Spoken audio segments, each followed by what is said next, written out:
আসসালামু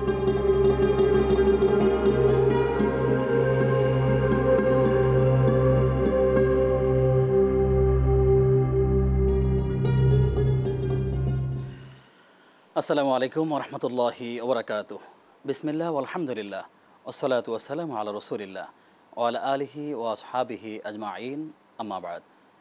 প্রিয় দর্শক শ্রোতা, আপনাদের প্রত্যেককে স্বাগত জানাচ্ছি দেশ টিভির নিয়মিত আয়োজন ইসলামী জীবন ও জিজ্ঞাসার আজকের পর্বে। আপনাদের সাথে আমি আব্দুল কাহার রয়েছি। আজ আমরা আলোচনা করতে চাই হজ সংক্রান্ত কিছু পরিভাষা, যেগুলো যারা হজে গিয়েছেন বা যাবেন প্রত্যেকেরই আসলে এই বিষয়গুলো জানা জরুরি। এই কারণে যে অনেক সময় আরবি শব্দের অর্থ না জানবার কারণে অনেক আমল থেকে আমরা বঞ্চিত হয়ে থাকি, কোথায় কোন আমল করতে হবে সেটিও আমরা অনেক সময় ভুলে থাকি। সে কারণে এইগুলো আমাদেরকে এগুলো জানা খুবই গুরুত্বপূর্ণ। আর এই বিষয়ে আমাদের সাথে কথা বলবেন, সেই সাথে আপনাদের প্রশ্নের জবাব দেওয়ার জন্য আমাদের মাঝে আমন্ত্রিত হয়েছেন বিশিষ্ট আলেমী দ্বীন, লেখক এবং গবেষক, অত্যন্ত শ্রদ্ধাভাজন ব্যক্তিত্ব, মেসবাহুল উলুম কামিল মাদ্রাসা সম্মানিত প্রধান মুহাদ্দিস শেখ মাহমুদুল হাসান। আসসালামু আলাইকুম ওয়া রাহমাতুল্লাহি ওয়া বারাকাতুহু। ওয়ালাইকুম আসসালাম ওয়া রাহমাতুল্লাহি ওয়া বারাকাতুহু। আহলান সাহলান, শুকরান, বারাকাল্লাহু ফিকুম। প্রিয় দর্শক, আপনিও চাইলে আমাদের সাথে যুক্ত হতে পারবেন দেশ টিভি ইসলামিক শো ফেসবুক পেজের কমেন্টে। বাংলায় যে কোনো প্রশ্ন আমাদেরকে জানালে আমরা আপনার সেই সকল প্রশ্নের সরাসরি সমাধান জানবার চেষ্টা করব ইনশাআল্লাহ তাআলা।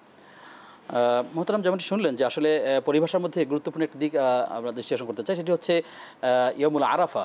এই আরাফার দিবসে আসলে যারা সেখানে আরাফার ময়দান থাকবেন তাদেরই বা কী করণীয় থাকবে, আর যারা হজে যাবে না অর্থাৎ এর বাইরে যারা থাকবে তাদের কি আমল রয়েছে, যদি আপনি আমাদেরকে বলেন। অনেক ধন্যবাদ আপনাকে।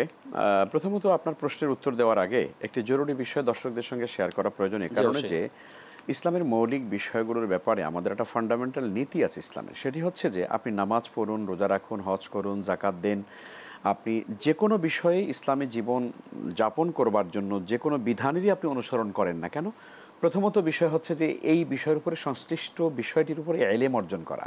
দেখুন, এখানে একটি সরল উক্তি আমি এভাবে করি যে আমাদের মুসলিমদের মধ্যে আলহামদুলিল্লাহ ইবাদত বন্দিগি করার ব্যাপারে আমাদের যথেষ্ট আবেগ ইমোশন কাজ করে, বাট আমি কিন্তু এ ব্যাপারে সচেতন নই যে ওই ইবাদতটি করার জন্য আমার যে কোরআন এবং সুন্নাহর যে সহি পদ্ধতি বা বিশুদ্ধ যে কর্মপন্থা রয়েছে আমি সেটা জানি কিনা এবং এই সংক্রান্ত ইলম বা জ্ঞান আমার আছে কিনা। এই জন্য প্রতিটি বিষয়ের উপরে মৌলিক জ্ঞান অর্জন করা ইসলাম এটাকে ফরজ করে দিয়েছে। আপনি দেখুন, কোরআনে কারিমা তো বিশাল কোরআন, 30 পারা কোরআন, 114টি সূরা। প্রথম যে আয়াতে কারিমা নাজিল হয়েছে সেটি কিন্তু কোনো ইবাদত সংক্রান্ত নয়, সেটি লেখাপড়া সংক্রান্ত। আল্লাহ বলছেন, ইকরা বিসমি রাব্বিকাল্লাযী খালাক, পড়ো তোমার প্রভুর নামে যিনি সৃষ্টি করেছেন। তার মানে হচ্ছে নামাজ পড়বেন, আপনাকে আগে জানতে হবে, পড়তে হবে। আপনি রোজা রাখবেন, জানতে হবে, পড়তে হবে। আপনি হজ করতে যাবেন, জানতে হবে, পড়তে হবে।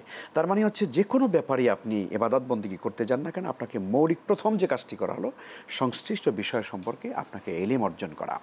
এই জন্য ইমাম বুখারী রাহমাতুল্লাহি আলাইহি তিনি তার সহিহ আল বুখারীতে একটি সুন্দর বাব বা শিরোনাম তিনি রচনা করে এভাবে বলেছেন যে আল ইলমু ক্বাবলাল কওলি ওয়াল আমাল, যে কোনো কথা বলার আগে আর যে কোনো আমল করার আগে আমাদের উচিত হচ্ছে ইলম অর্জন করা। এই জন্য মুকাদ্দামাতুল ওয়াজিবে ওয়াজিবুন, এটা আরেকটা নীতিমালা ইসলামী শরিয়াতে। সেটি হলো যে কাজটি ওয়াজিব, সেই কাজটি ওয়াজিব কাজটি যেই বিদ্যার উপরে নির্ভর করে সেটা কিন্তু জানা ওয়াজিব। আপনি ধরেন, এই জন্যই হাদিসের মধ্যে বলা হয়েছে তালাবুল ইলমি ফারিদাতুন আলা কুল্লি মুসলিম, প্রত্যেক মুসলিমের উপরে দ্বীনি ইলম অর্জন করা ফরজ। কেন এটা ফরজ হলো? আমি নামাজ পড়বো, আমার মানে জ্ঞান অর্জন করা কেন জরুরি হলো? এই জন্যই জরুরি হলো যে আমি যদি ভালো করে নামাজ পড়তে চাই তাহলে আমাকে ওই বিষয় সংক্রান্ত ইলম অর্জন করতে হবে। আপনার কথায় উঠে এসেছে, তারপরে আমাদের সমাজের অনেক মানুষ তারা জানতে চায় না কিন্তু আমল করতে চায়, এই যে একটা ভিতর থেকে তারা চিন্তা থাকে। আমি এটাকে নেগেটিভলি বলি না যে উনি জানতে চান না কিন্তু আমল করতে চান, এটা না, আমি এটাকে পজিটিভলি দেখি এ কারণে যে ওনার অন্তত আমল করার আগ্রহটা আছে। এটিও কিন্তু একটা কম কথা নয়। আমাদের মধ্যে অনেক এরকম আমরা তো আছি যে আমাদের আমল করারও বিন্দুমাত্র হয়তো দেখা যাচ্ছে আগ্রহ তৈরি হয় না। যে ভাইদের বা যে মুসলিম জনগোষ্ঠীর যাদের অন্তত এই আগ্রহটা আছে, আমি এটাকে পজিটিভলি যে ইতিবাচক দৃষ্টিকোণ থেকে দেখি। কিন্তু এই কাজটিকে, এই আগ্রহটাকেই আপনি তখনই আপনি ইবাদতে রূপান্তরিত করতে পারবেন এবং সঠিকভাবে আদায় করতে পারবেন যখন আপনার ওই বিষয় সংক্রান্ত ইলম আপনার কাছে থাকবে। তো আপনি যে সুন্দর প্রশ্নটি করেছেন সেটি হলো ইয়াউমে আরাফা। আরাফার দিবস বলতে আমরা মূলত জিলহজ মাসের 9 তারিখকে বুঝি, অর্থাৎ 9 জিলহজকে ইয়াউমে আরাফা বলা হয়। তো হাজী সাহেবরা যারা এই দিনে আরাফার দিবসে তারা আরাফার ময়দানে অবস্থান করেন, এটি মূলত হজের মূল কাজ। এই জন্য এর বিখ্যাত হাদিসের মধ্যে রয়েছে আল ওকুফ আল হাজ্জু ওকুফ আরাফা, মানে আরাফার ময়দানে অবস্থান করাটাই হলো হজের মূল কাজ। কোনো ব্যক্তি যদি বাইতুল্লাহতে গিয়ে হজের মৌসুমে গিয়ে চিন্তা করে যে হজ কোন জায়গায়, খুঁজে তো পাইলাম না কোনো মোনাজাত, কোনো মিলাদ টিলাদ, কোনো ক্যাম্প, কোনো দরুদ, কোনো একটা, যেটি আমাদের দেশে সাধারণত হয়, কোনো ব্যক্তি যদি এটা খুঁজে আখিরি মোনাজাতটা কোন জায়গায় হলো, হজে তো আসলাম, আখিরি মোনাজাতটা মানে কবে হলো, তো উনি কিন্তু আর মানে আখিরি মোনাজাত খুঁজে পাবেন না। এই জন্য আমাদের জানা দরকার যে আসলে হজের মূল কাজ করতে। এই জন্য রাসূল সাল্লাল্লাহু আলাইহি ওয়াসাল্লাম বলেছেন আল হাজ্জু ওকুফ আরাফা, অর্থাৎ 9 জিলহজে আরাফার ময়দানে অবস্থান করা, ওকুফ করা, এটি মূলত হজের মৌলিক একটি কাজ। আমরা জানি হজের 3টি ফরজ, তার মধ্যে প্রথম হচ্ছে হেরাম বাঁধা, দ্বিতীয় ওকুফ আরাফা, আর 3 নম্বরে তাওয়াফে জিয়ারা। তো এই দ্বিতীয় মৌলিক ফরজটি এটি কিন্তু হজের মূল আনুষ্ঠানিক কার্যক্রম। তো আপনি যেমনটা বলেছেন যে যারা হজে যান তারা আসলে মূলত কী করবেন, তারা ওই 9 জিলহজে আরাফার ময়দানে ঠিক নির্ধারিত একটা হাত বা সীমানা রয়েছে, এই সীমানার ভেতরে তিনি অবস্থান করবেন। খবরদার তিনি কখনো যেন এই সীমানা থেকে বেরিয়ে না যান।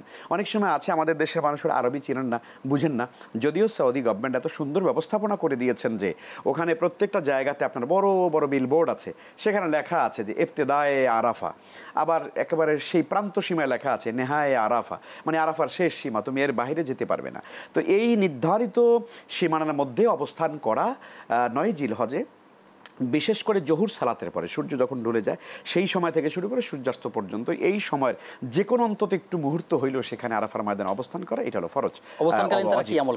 অবস্থানকারীরা মূলত কি করবেন, সেখানে তারা আল্লাহর কাছে বেশি বেশি তাওবা করবেন, ইস্তেগফার করবেন, তারা আল্লাহকে স্মরণ করবেন, দোয়া করবেন, কান্নাকাটি করবেন। মূলত এক কথায় হলো একজন মানুষ যখন আরাফার ময়দানে অবস্থান করে এটা তার জীবনের সর্বশ্রেষ্ঠ মুহূর্ত।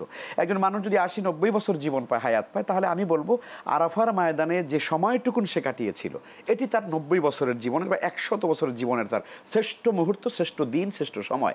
তো এই সময়টাতে সে আল্লাহর কাছে কি করবেন, তার গোটা জীবনের জন্য তিনি ক্ষমা চাইবেন, অতীতের ভুল ত্রুটির জন্য মাপ চাইবেন, ভবিষ্যতে ইসলামের উপরে, দ্বীনের উপরে, হেদায়েতের উপরে ইস্তেকামাত থাকার জন্য আল্লাহর কাছে তৌফিক কামনা করবেন, পিতামাতা দুনিয়া থেকে চলে গেছে তাদের জন্য ইস্তেগফার কামনা করবেন, নিজের পরিবার, সন্তান সন্ততি, স্ত্রীর জন্য, সবার জন্য দ্বীনের হেদায়েতের কামনা করবেন, কুল মুমিনিনের জন্য দোয়া করবেন, মুসলমানদের ঐক্যের জন্য দোয়া করবেন, তাই না? এই সামগ্রিক দোয়া করা, নিজের গুনাহ খাতা ক্ষমা চাওয়া, এটাই মূলত কাজ। এবং সেটা যারা হাজির হজ করতে যাবেন তারা এই কাজগুলো করবেন, কিন্তু যারা এর বাইরে থাকবেন, আমরা যারা যাচ্ছি না বা তারা কি করবেন? আরেকটা কাজ বলি, সেটি হলো যে হাজিরা যখন আরাফার ময়দানে অবস্থান করবেন তাদের সেখানে একটা বিশেষ কালেমা আছে, একটা দোয়াও আছে। নবী সাল্লাল্লাহু আলাইহি ওয়াসাল্লাম বলেছেন খায়রুদ দুআউ দুআউ ইয়াউমি আরাফা, আরাফার ময়দানের দোয়া হলো সর্বশ্রেষ্ঠ দোয়া। ওয়া খায়রু মা কুলতু আনা ওয়ান নাবিয়্যুনা মিন ক্বাবলি, আর আরাফার ময়দানে আমি এবং আমার পূর্বেকার সমস্ত নবীরা যে দোয়াটি করেছেন সেটি হলো লা ইলাহা ইল্লাল্লাহ ওয়াহদাহু লা শারীকা লাহু লাহুল মুলকু ওয়া লাহুল হামদু ওয়া আলা কুল্লি শাইইন কাদির।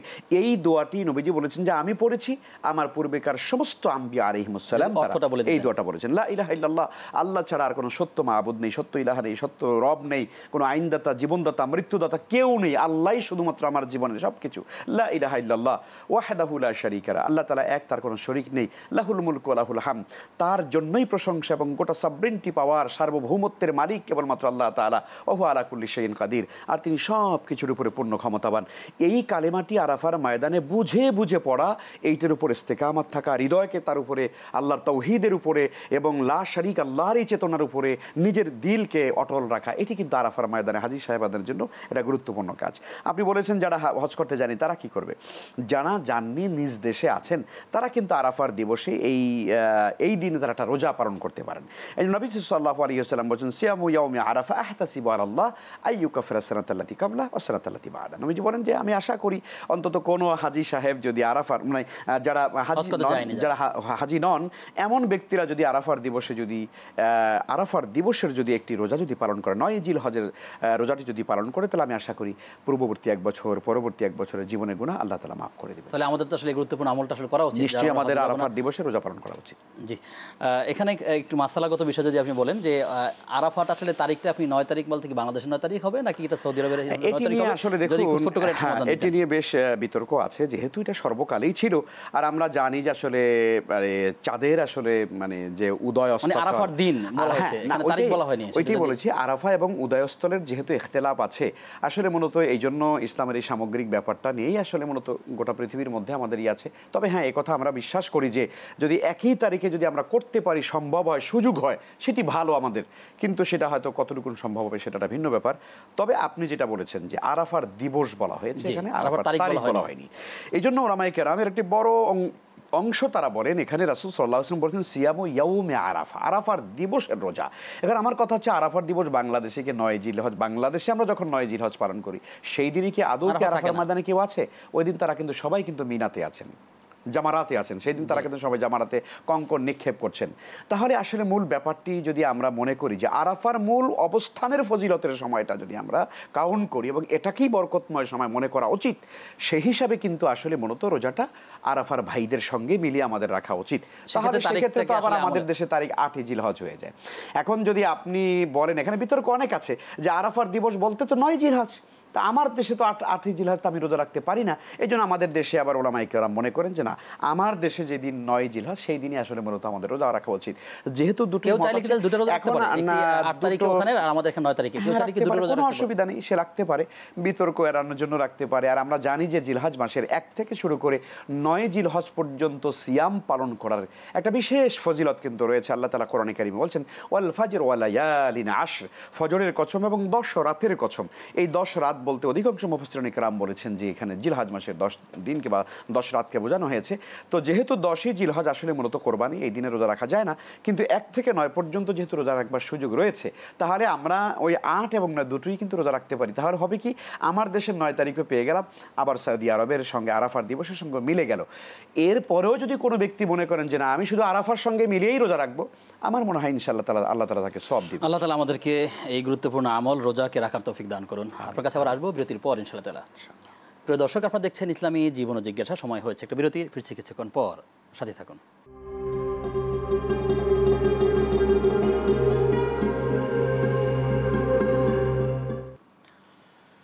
বিরতির পরে সবাইকে আবার আমন্ত্রণ জানাচ্ছি দেশ টিভির নিয়মিত আয়োজন ইসলামী জীবন ও জিজ্ঞাসার আজকের পর্বে। আপনাদের সঙ্গে আব্দুল কাহার রয়েছি।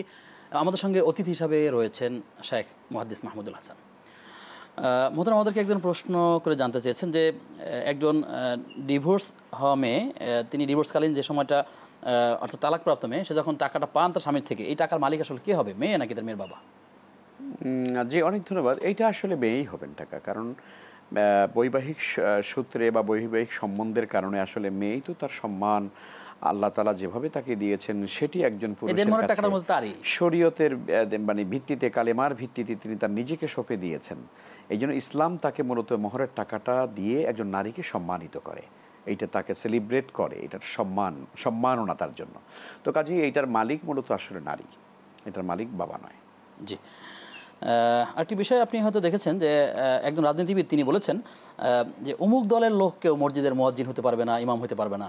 জানার বিষয় হচ্ছে আসলে মসজিদের ইমাম কে হবেন বা মুয়াজ্জিন কি হবেন, এর যোগ্যতা বা মানদণ্ড সম্পর্কে ইসলাম কি বলে আসলে, এবং তার এই যে দৃষ্টিপূর্ণ বক্তব্য, এইরকম চিন্তা চেতনা থাকলে তাকে কি বলা যেতে পারে, তাদের প্রতি আমাদের আহ্বান কি থাকবে?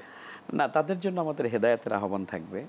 এগুলো আসলে চরম ভ্রষ্টতা এবং মানুষের সংকীর্ণতারই আসলে মূলত, এবং মানুষের ভেতরে যে সংকীর্ণতা মানুষ লালন করে সেটিরই বহিঃপ্রকাশ তিনি তার এই কথার দ্বারা ঘটিয়েছেন। মূলত মনে রাখতে হবে, আল্লাহর ঘর মসজিদে সালাত আদায় করার যোগ্যতা, আজান দেওয়ার যোগ্যতা সে সকল ব্যক্তিদেরই হয় বা হওয়া উচিত যারা আসলে ইসলাম সম্পর্কে, দ্বীন সম্পর্কে যাদের যত বেশি অভিজ্ঞতা আছে। আমি এটা বলছি না যে কোনো নির্দিষ্ট দলের মানুষেরা এখানে ইমাম হবেন, মুয়াজ্জিন হবেন, এ কথা সঠিক নয়।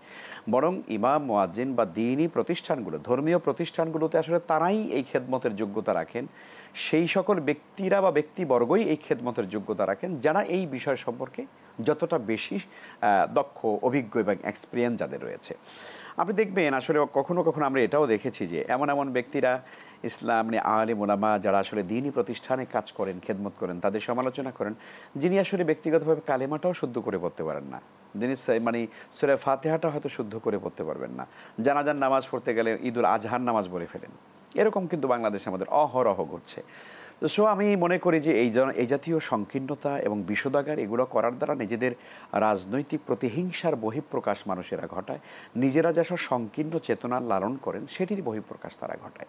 এটির দ্বারা আসলে যারা যোগ্য মানুষ তাদের যোগ্যতার কোনো কমতি হবে না ইনশাল্লাহ। তবে যারা এই ধরনের বিষোদাগার করে সমাজকে কলুষিত করেন আমরা তাদেরকে হেদায়েতের আহ্বান জানাই, এবং আমরা মনে করি যে নামাজ, রোজা, হজ, যাকাত ইসলাম সম্পর্কে জানা, চর্চা করা, ইসলামের দিকে মানুষদেরকে আহ্বান করা এটা কোনো দলের কাজ না, এটা প্রত্যেক মুমিনের কাজ। আপনি কেন করছেন না? আপনিও সেই যোগ্যতা সম্পন্ন হন, আপনিও সেই কাজটি আপনিও করতে পারবেন ইনশাআল্লাহ। যে আল্লাহ তাআলা আমাদেরকে বোঝার তৌফিক দান করুন। আরেকটি বিষয় হচ্ছে যে আমরা যখন কোনো সংবাদ পাই বা কোনো বিষয় তখন না জেনে সেইটা সম্পর্কে আমরা প্রচার করে বেড়াই। অনেক সময় দেখবেন যে একজনকে মায়ের একটা ভিডিও দেখলাম, এটাকে বলে দিলাম এটা অমুকের ভিডিও, লোকেরা খুব প্রচুর পরিমাণ শেয়ার করে যাচ্ছে। পরবর্তী দেখা গেলো যে আসলে এটা তার ভিডিও নয়, কিংবা এরকম কারো মৃত্যুর খবর বা কারো ধরনের বড় অর্জনের খবর বা গ্রেপ্তারের খবর আমরা না জেনে অর্থাৎ বিদ্বেষবশত তার শেয়ার করে ফেলি, পরবর্তীতে লজ্জিত হতে হয়। কোনো সংবাদ পাওয়ার পরে আসলে ইসলাম কি বলেছে সেক্ষেত্রে? অনেক ধন্যবাদ। আপনি যেটি বলেছেন আমি সম্ভবত একটা রিলেটেড একটা ভিডিও আজকেই আমরা সোশ্যাল মিডিয়াতে একজন সম্মানিত মানুষ, রাষ্ট্রের একজন সম্মানিত কর্মকর্তা যিনি ভেজাল নির্মূলের দায়িত্বে থাকেন, অনেক বড় কাজ করেন, অনেক বড়। এটা আমাদের এই জাতির জন্য খুব জরুরি।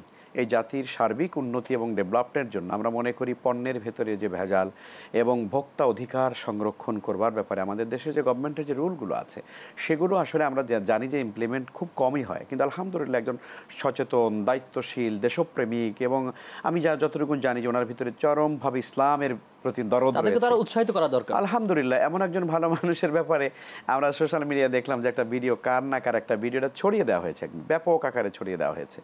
আপনি যথার্থই বলেছেন, এটির দ্বারা সংশ্লিষ্ট ব্যক্তির কিন্তু আত্মমর্যাদারও চরম হানি হয় আমরা জানি।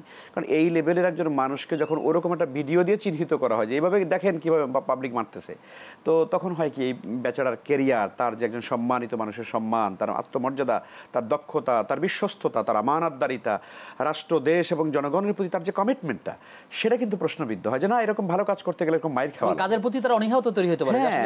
এবং সাধারণ মানুষের কাছে কি মেসেজটা যায়? সাধারণ মানুষের কাছে মেসেজ যায় যে ভালো কাজ করলে এরকম মাইর খাওয়া লাগে। হ্যাঁ, এটা ঠিক আছে যে ভালো কাজ করতে গেলে অনেক বিপদ আছে, কিন্তু আমরা এটা মিথ্যা কথা তো ছড়িয়ে দিতে পারি না। এ ব্যাপারে আপনি যেমনটা জানতে চেয়েছেন যে ইসলাম কি বলে, কোরআনে কারীম আল্লাহ সুবহানাহু ওয়া তাআলা সুন্দর করে বলেছেন, ইয়া আইয়ুহাল্লাযীনা আমানু ইন জাআকুম ফাসিকুম বিনাবাইন ফাতাবায়্যানু। আল্লাহ তাআলা বলেছেন তোমাদের কাছে যখন কোনো ফাসিক, কোনো পাপাচারী, কোনো এমন লোক যার ভিতরে আসলে কোনো ঈমান আমলের কোনো আসলে নাই, এমন একজন দায়িত্ব কাণ্ড জ্ঞানহীন মানুষ যখন তোমাদের কাছে কি করে কোনো মেসেজ নিয়ে আসে, সংবাদ নিয়ে আসে, আল্লাহ বলছেন খবরদার তুমি সে কোনো কথা বললে বিশ্বাস করবে না, বরং কি করবে ফাতাবায়্যানু, তখন এটাকে তুমি বাছাই করো, তুমি আরও কয়েকজনের কাছ থেকে সংবাদটা শুনে সেটাকে যাচাই করো যে আদৌ এই বিষয়টি ঘটেছে কিনা। এই জন্য কোনো আল্লাহ তাআলা বলছেন, এখানে লম্বা আয়াত আছে এবং অনেক ঘটনা আছে, আমরা জানি যে কোনো একটি কওমের উপরে একটি মিথ্যা সংবাদের ভিত্তিতে রাসূল সাল্লাল্লাহু আলাইহি ওয়াসাল্লাম যুদ্ধের প্রস্তুতি নিয়ে ফেলেছিলেন, এবং সেখানে যদি ওই সংবাদের ভিত্তিতে তিনি যুদ্ধ করতে যেতেন তাহলে অনেক শর্মিন্দা হতেন। ব্যাপারটা আসলে সঠিক ছিল না। আমরা জানি ইতিহাসে অনেক ঘটনা এরকম ঘটেছে যে কোনো মিথ্যে সংবাদের ভিত্তিতে কোনো সিদ্ধান্ত নিতে গেলে অথবা কোনো পদক্ষেপ গ্রহণ করতে গেলে পরবর্তীতে এটার কারণে আসলে লজ্জিত হতে হয়, কারণ বিষয়টা সঠিক ছিল না, এরকম একটা ঘটনা। তো এই জন্য ইসলাম এটাকে নিষেধ করেছে, হারাম করেছে। কোনো ব্যক্তির ঘটনা সংঘটিত হয়নি কিন্তু সেটিকে নিজেরা যদি প্রোপাগান্ডা চালিয়ে, মিথ্যা প্রচারণা চালিয়ে যদি সেই ব্যক্তির যদি আত্মমর্যাদা সম্মানের উপর আঘাত করা হয় তাহলে কবিরা গুনাহ। কারণ ইসলাম একটা সুন্দর, রাসূল সাল্লাল্লাহু আলাইহি ওয়াসাল্লাম বিদায় হজের ময়দানে বলেছেন, খুব চমৎকার করে একটা বলেছেন যে ইন্না দিমাআকুম ওয়া আমওয়ালাকুম ওয়া আরাদাকুম হারামুন আলাইকুম কাহুরমাতি ইয়াউমিকুম হাযা ফি বালাদিকুম হাযা ফি শাহরিকুম হাযা। নবীজি বলেছেন যে নিশ্চয়ই তোমাদের একের জন্য অপরের ধন সম্পদ রক্তপাত করা এবং তাদের মান মর্যাদা, আত্মসম্মান, ইজ্জত সম্মানকে এটিকে নষ্ট করা, এটিকে ধ্বংস করে দেওয়া, এটা হারাম করা হয়েছে একে অপরের জন্য। কাহুরমাতি ইয়াউমিকুম হাযা, যেমনিভাবে আজকের এই দিনটি সম্মানিত, এই মাসটি সম্মানিত এবং এই জায়গাটি, শহরটি যেমন সম্মানিত, ঠিক তেমনিভাবে আমরা কোনো মানুষের সম্পর্কে মন্তব্য করতে গেলে, কথা বলতে গেলে আমাদের মান মর্যাদা নিয়ে কথা বলা উচিত। আপনি কথা বলতে পারেন না যে কোনোভাবে একটা বলে দিলেন যে ঠিক আছে এই ব্যক্তি একেবারে পেশাবে ভেসে যাবে, পায়খানার সঙ্গে ভেসে যাবে অমক, এগুলো আমরা আমাদের সমাজে এখন পুরো দেখতে পাচ্ছি আমরা, হচ্ছে এমন শব্দ আমরা ইউজ করি যে শব্দটা দ্বারা কি হয় অন্য মানুষের আত্মমর্যাদা নষ্ট হয়ে যায়। এটা আমাদের করা উচিত। আল্লাহ তাআলা আমাদেরকে সংবাদ প্রচারের ক্ষেত্রে বা শেয়ারের ক্ষেত্রে যেন আমরা এই মৌলিক নির্দেশনাগুলো মানার চেষ্টা করি, আল্লাহ আমাদের সেই তৌফিক দান করুন। শেখ, আমরা শেষ করতে হবে। আপনাকে ধন্যবাদ জানিয়ে আপনার থেকে বিদায় নিচ্ছি। শুকরিয়া, বারাকাল্লাহু ফিকুম। প্রিয় দর্শক, এতক্ষণ আপনারা দেখছিলেন ইসলামী জীবন ও জিজ্ঞাসা। আমরা আলোচনা করছিলাম যতগুলো দিক, এখানে যা করণীয় আছে আমরা যেন করতে পারি, যা বর্জনীয় আছে এখান থেকে যেন শিক্ষা গ্রহণ করতে পারি। আল্লাহ আমাদেরকে সেই তৌফিক দান করুন। আজ এ পর্যন্তই। আগামী অনুষ্ঠান দেখবার আমন্ত্রণ জানিয়ে আজকের মতো বিদায় নিচ্ছি। আসসালামু আলাইকুম ওয়া রাহমাতুল্লাহি ওয়া বারাকাতুহু।